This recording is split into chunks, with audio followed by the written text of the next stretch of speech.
Today's message addresses the faithful. Faithful people have to be careful because there's a particular danger that faithful people face. Not rebellious people, not lazy people, not careless people. Faithful people.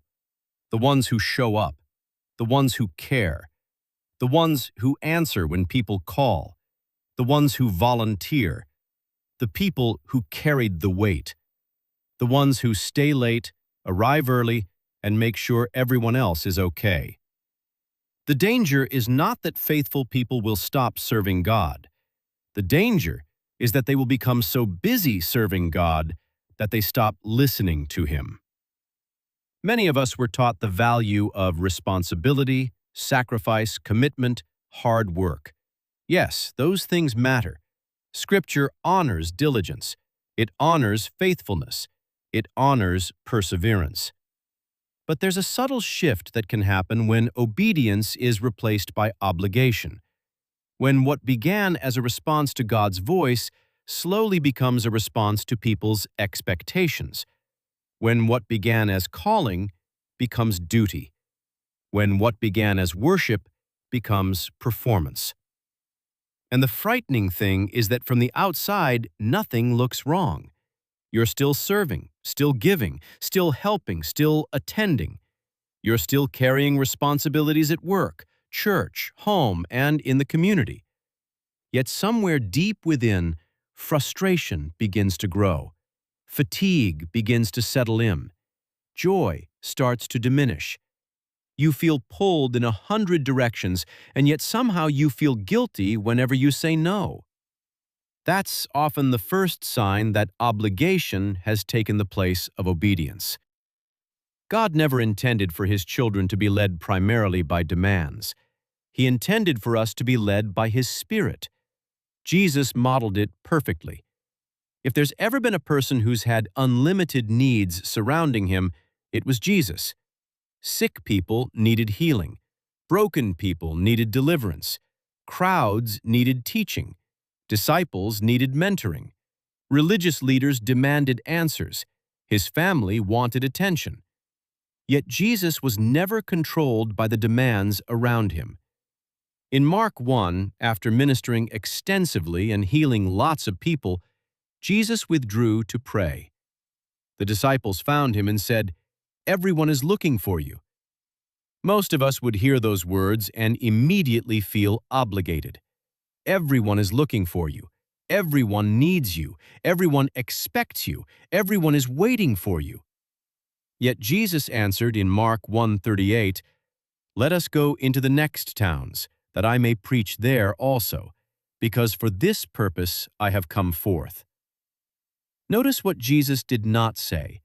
He didn't say, "Well, if everyone wants me here, I should stay." He did not say, "I don't want to disappoint the people." He did not say, "I know God told me something else, but these people have needs." Jesus was governed by purpose, not pressure. He listened to His Father more than He listened to public demand. But how many of us can say the same? How many times have we stayed in places because people expected us to stay? How many assignments have we continued carrying because we were afraid to disappoint someone? How many ministries, committees, boards, projects, relationships, responsibilities? How many have we continued merely out of habit or routine or obligation long after God stopped speaking about them? Sometimes we call it faithfulness. God calls it disobedience. Because obedience is not merely doing good things. Obedience is doing God's thing. Martha provides one of the clearest examples of this tension. Luke 10 tells us that Martha welcomed Jesus into her home. She was serving, she was working, taking care of the details. Everything she was doing appeared honorable. Yet while Martha worked, Mary sat at Jesus' feet listening to His words. Eventually, Martha became frustrated.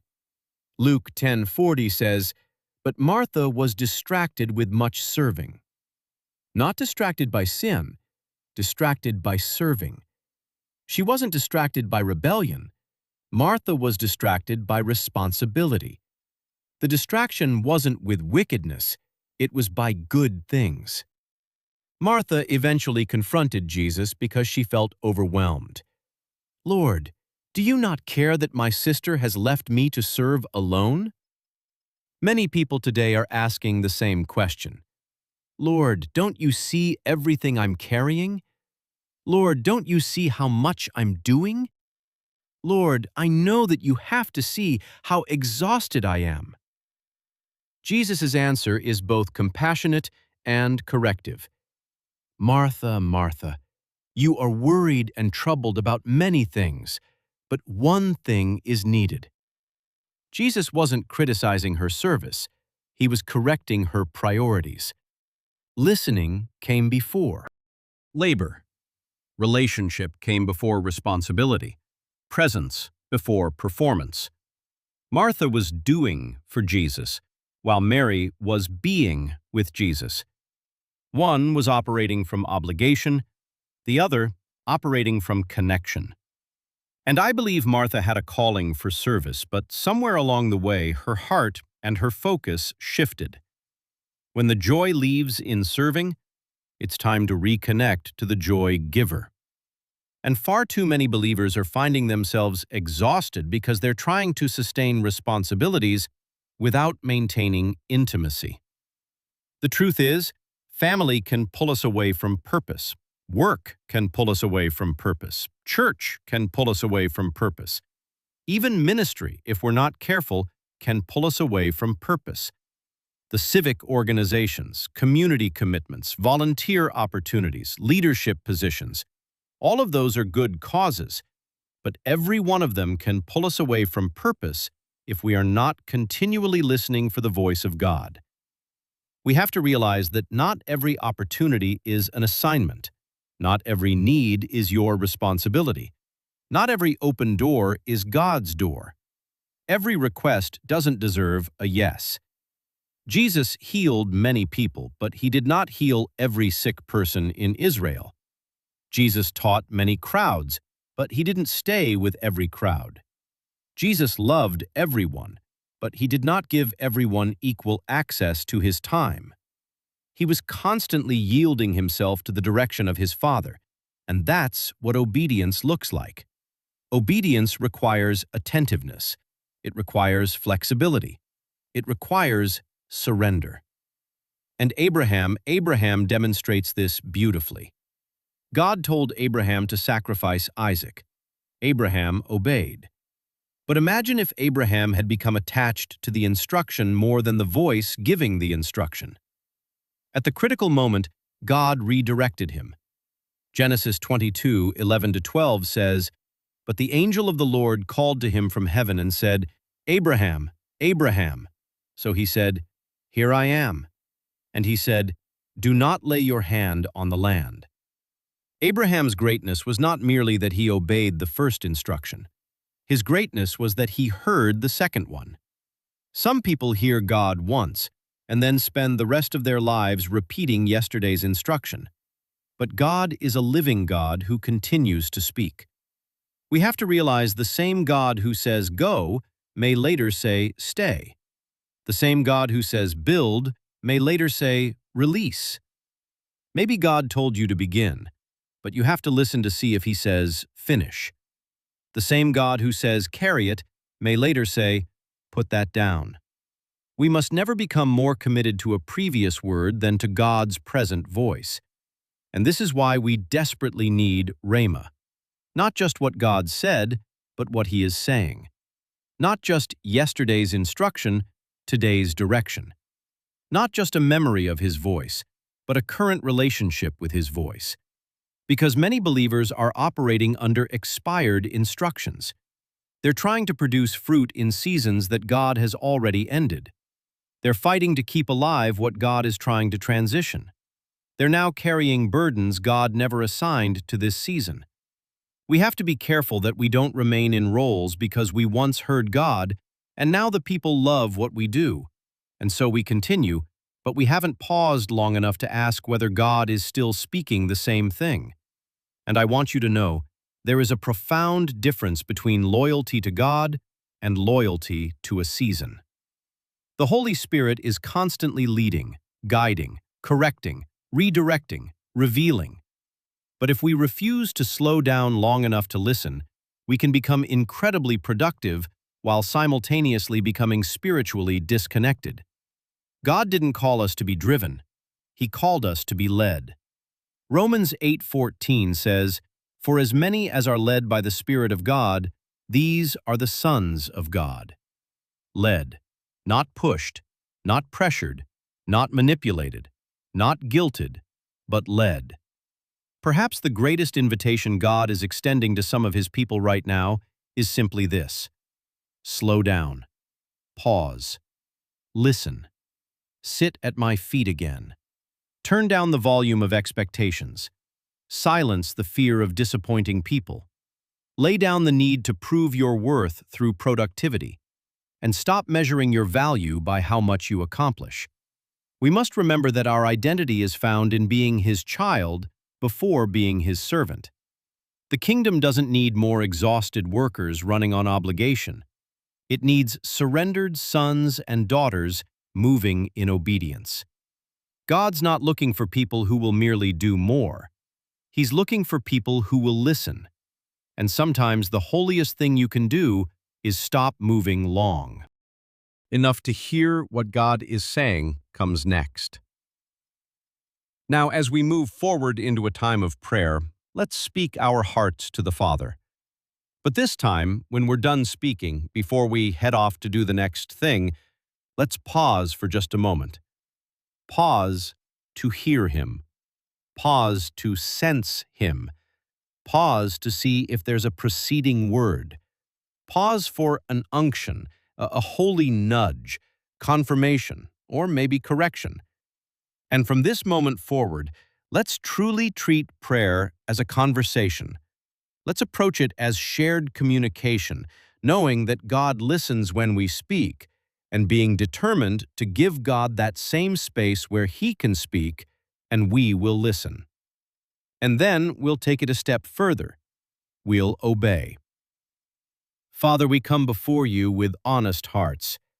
We acknowledge that there have been seasons when we have confused obligation with obedience. We've carried responsibilities You never assigned. We've allowed expectations, demands, guilt, and pressure to become louder than Your voice. We've been faithful workers, but sometimes we've been inattentive listeners. Father, please forgive us. Your word says in John 10:27, "My sheep hear My voice, and I know them, and they follow Me." Teach us to hear Your voice clearly again. Quiet the noise within us. Quiet the opinions around us.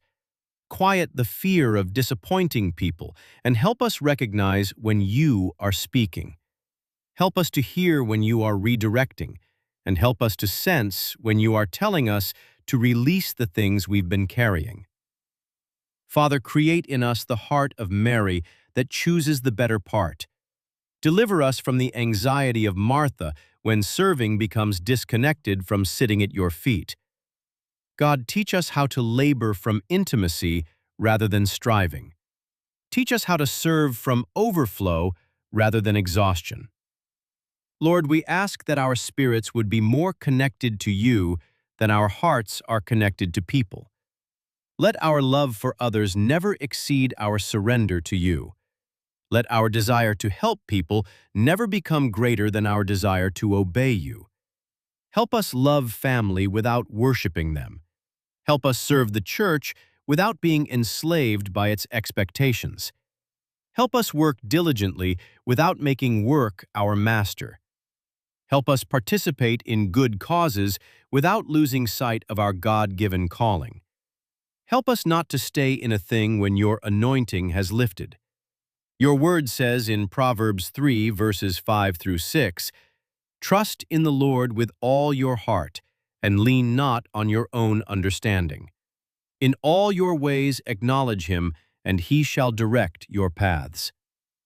Direct our paths, Lord, not according to tradition, not according to pressure, not according to habit or responsibility or obligation, but according to your Spirit.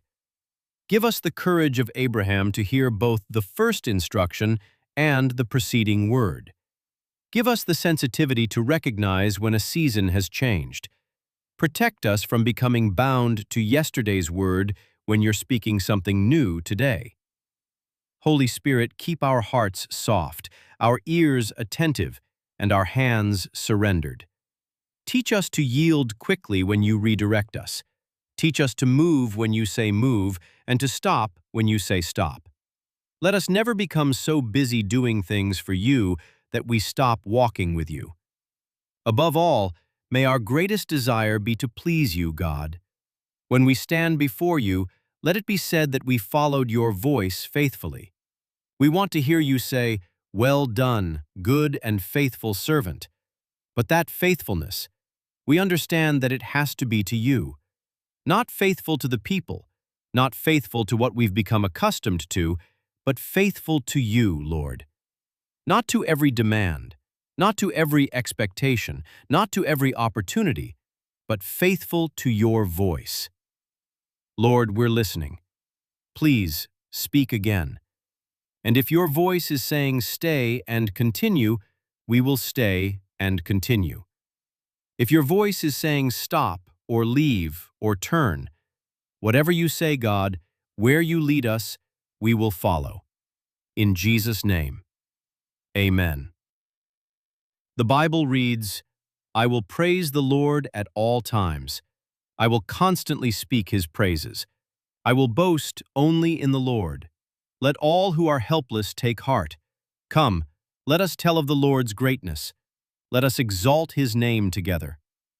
Therefore, my beloved brothers and sisters, be steadfast, immovable, always excelling in the work of the Lord, always doing your best and doing more than is needed, being continually aware that your labor, even to the point of exhaustion, in the Lord is not futile nor wasted. It is never without purpose. For everything comes from him and exists by his power and is intended for his glory. All glory to him forever. Amen. For you are great and perform wonderful deeds. You alone are God. Teach me your ways, O Lord, that I may live according to your truth. Grant me purity of heart so that I may honor you. With all my heart I will praise you, O Lord my God. I will give glory to your name forever. For your love for me is very great. You have rescued me from the depths of death. And may your hearts be fully committed to the Lord our God, to live by his decrees and obey his commands as at this time. Commit your way to the Lord. Trust also in him, and he shall bring it to pass.